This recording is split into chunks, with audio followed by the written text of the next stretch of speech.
बड़ा खुलासा। दिल्ली हाईकोर्ट के पूर्व जज जस्टिस वर्मा के स्टोर रूम में जली हुई नकदी मिलने की घटना अब महज एक आरोप नहीं रही, बल्कि सुप्रीम कोर्ट की जांच कमेटी की रिपोर्ट ने इस पूरे प्रकरण को गंभीर आपराधिक साजिश का शक दे दिया है। जो बातें अब तक कयास के दायरे में थी, वो अब ठोस साक्ष्यों और प्रत्यक्षदर्शियों की गवाही से पुष्ट हो चुकी हैं। इस रिपोर्ट ने न्यायपालिका की आंतरिक साख को गहरे तक झकझोर दिया है। एनबीटी की एक रिपोर्ट के अनुसार पंजाब एवं हरियाणा हाईकोर्ट के chief justice शीलू Nagu, Himachal Pradesh high court के चीफ जस्टिस संध्या वालिया और कर्नाटक हाईकोर्ट के जज अनु शिवरामन की अध्यक्षता में बनी 3 सदस्यीय जांच समिति की रिपोर्ट में कई चौंकाने वाली बातें सामने आई हैं। रिपोर्ट के अनुसार जस्टिस यशवंत वर्मा के घर के स्टोर रूम में जली हुई नकदी देखी गई थी और ये महज अफवाह नहीं थी। कम से कम 10 चश्मदीद दिल्ली फायर सर्विस और दिल्ली पुलिस के अधिकारी इस बात के गवाह बने कि स्टोर रूम में बड़ी मात्रा में जली हुई नकदी मौजूद थी। चंडीगढ़ की केंद्रीय फॉरेंसिक प्रयोगशाला ने मौके पर लिए गए वीडियो और तस्वीरों को प्रमाणित किया है, जिनसे गवाहों की बातों को बल मिलता है। जस्टिस वर्मा ने इन वीडियो फुटेज का खंडन भी नहीं किया, जो कि एक मौन स्वीकृति के तौर पर देखा जा सकता है। इसके बावजूद उन्होंने आज तक ना तो नकदी के स्रोतों का कोई स्पष्ट जवाब दिया, ना ही ये बताया कि इतनी बड़ी रकम वहां कैसे पहुंची। सबसे बड़ा सवाल यह है कि जब ये घटना घटी, तब जस्टिस वर्मा या उनके किसी परिजन ने इसकी कोई रिपोर्ट दर्ज क्यों नहीं कराई? सीसीटीवी फुटेज बचाने की बजाय उसे खो जाने का बहाना क्यों बनाया गया?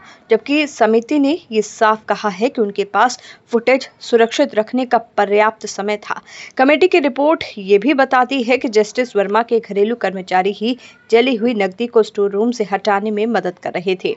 यदि सब कुछ फंसाने की साजिश थी, जैसा कि जस्टिस वर्मा दावा करते हैं, तो उनके सबसे भरोसेमंद कर्मचारी उसमें क्यों शामिल थे? उनकी बेटी दिया वर्मा ने भी जो बयान दिए, वो पहले गलत साबित हुए और फिर बार-बार बदले गए। ये सब संदेह को और गहरा करता है।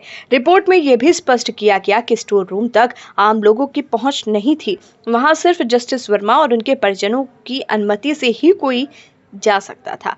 यानी ये तर्क कि किसी ने नकदी रख दी पूरी तरह से खारिज हो जाता है। और सबसे चिंताजनक पहलू ये है कि इस पूरे मामले में अब तक कोई ठोस कानूनी कार्यवाही नहीं हुई है। जस्टिस वर्मा ने इलाहाबाद हाईकोर्ट में ट्रांसफर का प्रस्ताव स्वीकार कर लिया और बस जैसे यही सजा पर्याप्त हो। क्या एक आम नागरिक के लिए भी इतनी ही सहजता से मामला रफा दफा होता? अब सवाल देश की सर्वोच्च अदालत से है। जब सबूत पक्के हैं, जब गवाह सामने हैं, जब नकदी की तस्वीरें, वीडियो और फॉरेंसिक रिपोर्ट मौजूद है, तब कार्रवाई क्यों नहीं? क्या न्यायपालिका में जवाबदेही का मतलब सिर्फ निचली अदालतों तक सीमित है? क्या एक उच्च न्यायाधीश के खिलाफ साक्ष्यों के बावजूद कार्यवाही को टालना संस्थागत गरिमा की रक्षा है, या फिर ये भरोसे की हत्या है? आज देश ये जानना चाहता है कि सुप्रीम कोर्ट की जांच समिति की रिपोर्ट के बाद अगला कदम क्या होगा। क्या ये निष्कर्ष महज इन हाउस नोट बनकर रह जाएंगे?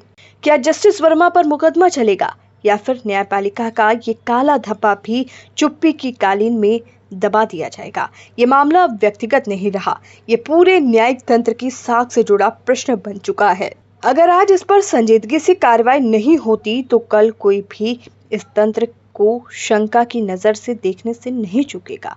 अब चुप्पी के नहीं, पारदर्शी न्याय की जरूरत है।